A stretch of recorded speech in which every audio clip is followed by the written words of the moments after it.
Salut, c'est Trado, je suis content de vous retrouver pour la mise à jour de l'analyse technique de l'or et de l'argent à destination de ceux qui veulent investir pour le long terme en métaux précieux.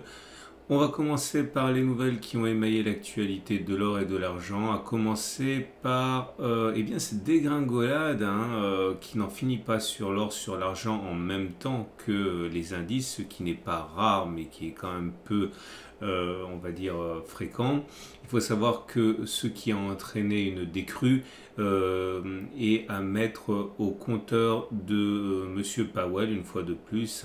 Monsieur Powell qui semble avoir trouvé l'inverse de la solution qu'ont cherché les alchimistes pendant des siècles, comment changer le plomb en or. Et bien, Monsieur Powell arrive à transformer l'or en plomb, ou du moins il le plombe, avec sa dernière remarque qui disait que face à l'accélération de l'inflation qui n'avait sans doute rien de transitoire, maintenant il fallait envisager que le tapering, que le resserrement monétaire se fasse plus rapidement que prévu, et comme d'habitude ça a soutenu le dollar, et comme d'habitude ça a plombé l'or. Et à tous ceux qui se demandent pourquoi est-ce que par mimétisme l'or libellé en euros plonge en même temps que l'or libellé en dollars, eh bien c'est tout simplement, une fois de plus, par mimétisme. Ce sont des réflexes que les banques, que les traders, que les hedge funds ont lorsque l'or monte. Le dollar, l'or baisse, et l'or baisse dans toutes les données, dans toutes les monnaies. Bon, bien sûr, peut-être pas la livre turque, mais c'est ce qui se passe actuellement. La bonne nouvelle, on va le voir, sera un peu plus tard. Deuxième nouvelle que j'aimerais partager avec vous, elle nous vient cette fois d'un site arabe, Arabian Business, dans lequel est intervenu le spécialiste maison de la banque Barclays. Et la Barclays dit que normalement on devrait se préparer à avoir une progression de 20% de l'or d'ici 12 mois. Je vous invite à découvrir l'article, il y a le lien en dessous de la vidéo. J'en profite pour vous montrer l'article que je vous ai mentionné tout à l'heure par rapport à Powell. Là aussi je mettrai le lien en dessous de la vidéo. Et la troisième chose que j'aimerais évoquer avec vous, c'est le fait que ça y est, c'est terminé. Les rencontres au coffre ont eu lieu.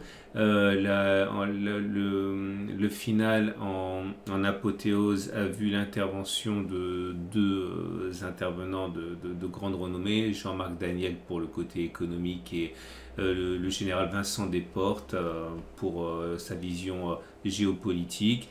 Au milieu de cette intervention, vous trouverez ma propre intervention. Je me suis inséré entre ces deux interventions de grande qualité.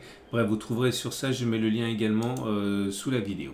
Et on passe donc à l'or libellé en euros, et comme vous pouvez le voir, les choses se font rarement au hasard, puisque la baisse a continué jusqu'au moment où on est venu chercher le support des 1560-1567 euros. D'ailleurs, si vous découvrez ma méthode, vous avez le bilan de la stratégie d'accumulation rationnelle que j'ai mis en place pour moi depuis toujours, et dans les vidéos on a regardé lors de mon intervention pour Okov ce que ça a donné finalement, ce bilan pour 2021. Et on revient sur la zone d'accumulation rationnelle 1500-1567 euros, ancienne zone de résistance qui a été cassée, qui a donc théoriquement changé de polarité. C'est donc une zone d'accumulation rationnelle pour moi. Si on va chercher les 1520-1529, ce sera une autre zone d'accumulation rationnelle. Clairement, c'est sur cette zone que j'envisage que beaucoup achètent de l'or, qu'il s'agisse d'un gramme, d'un Napoléon, d'une Vera Valor ou d'un lingot d'or. La tendance de fond, la tendance de long terme est toujours haussière avec la M200 qui monte, la tendance de fond est toujours haussière avec la M50 qui monte, la tendance immédiate est baissière avec la M7 qui descend, et la tendance générale est neutre avec la M20 qui monte, mais on est en dessous. On regarde ce qui se passe du côté de l'or libellé en dollars, et c'est la même chose, décrue assez significative depuis les récents sommets. On a perdu 6%, mais on est sur une zone d'accumulation rationnelle également pour l'or libellé en dollars. Donc nos amis américains qui investissent avec du dollar américain doivent savoir qu'ici c'est une zone d'accumulation. Donc pour acheter une pièce d'or par exemple, 1580-1558 dollars, prochaine zone d'accumulation rationnelle, si on y va 1724-1734. Et on a une tendance de long terme maintenant qui est cassée, hein, puisqu'on est en dessous de la M200, la tendance de fond est cassée, on est en dessous de la M50, la tendance générale est neutre, hein, voire même baissière, puisqu'on est en dessous de la M20, la tendance immédiate est baissière également.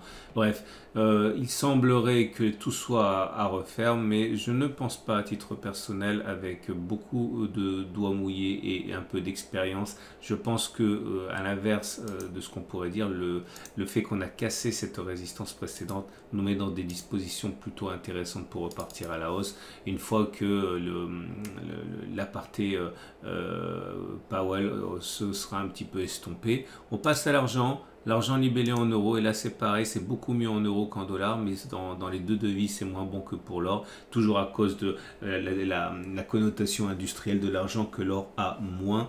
Bref, quand l'or va mal, l'argent va mal, et quand en plus il s'agit de ralentissement sur la croissance, l'argent va encore plus mal à cause de son orientation, on va dire, plus industrielle, je l'ai déjà dit. En tout cas, on revient sur une zone d'accumulation rationnelle, donc à vos pièces d'argent si vous voulez accumuler, 19,920,3. Ceux qui regrettaient de ne pas être rentrés avant l'explosion doivent savoir que maintenant ils ont peut-être une deuxième chance. Zone d'accumulation rationnelle suivante pour accumuler des pièces d'argent, 18,6, 18,9. La tendance est cassée, la tendance de long terme redevient baissière, la tendance immédiate également. Bref, c'est pas beau à voir, mais c'est encore une fois une opportunité pour ceux qui pensent que l'argent et l'or seront plus chers dans 1 an, dans 2 ans, dans 5 ans. C'est quand ça baisse qu'il faut accumuler. On termine avec l'argent libellé en dollars. Et c'est le même scénario, hein, sauf que là on a cassé la zone d'accumulation rationnelle 23, 23,6. Prochaine zone d'accumulation 21,4, 21,9. C'est sur cette zone maintenant qu'on peut accumuler des pièces d'argent si on est un investisseur qui paye et qui vit en dollars. Voilà ce qu'on pouvait dire pour l'or et pour l'argent. Je vous invite vraiment à regarder le bilan de ma stratégie d'accumulation rationnelle que j'ai partagé avec vous tout au long de l'année 2021. Bon, je vais pas vous cacher que c'est beaucoup plus favorable que si on avait acheté le 1er janvier 2021.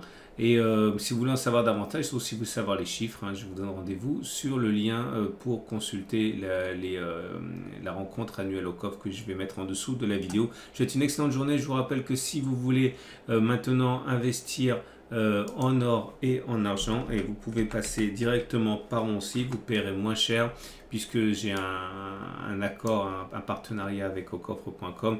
Bref, vous pourrez obtenir le quart de Vera Valor pour 438 €.